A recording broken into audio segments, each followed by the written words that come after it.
Diba?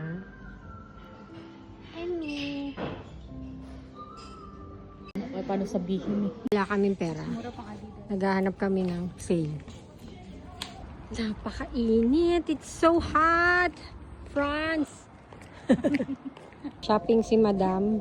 Pasalubong for Philippines. Oh, ayan. Mga duster.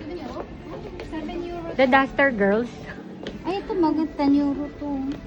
Shopping galore. Oh, ano? Nakapili ka na?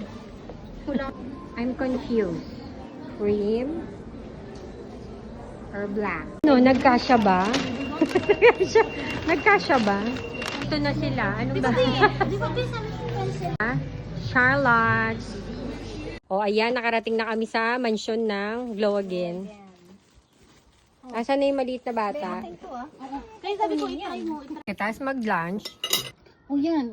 Gamit niya yun sa kanina sa... Uy, Sabi, malambot. babe, sabi pa nga niya yung manok. The next is Sabi ko, sobrang lambot. Glow Again Restaurant. Ayan na, nag-umpisa na ang chismisan. Du moment qu'elle est pas assez, toi, évidemment.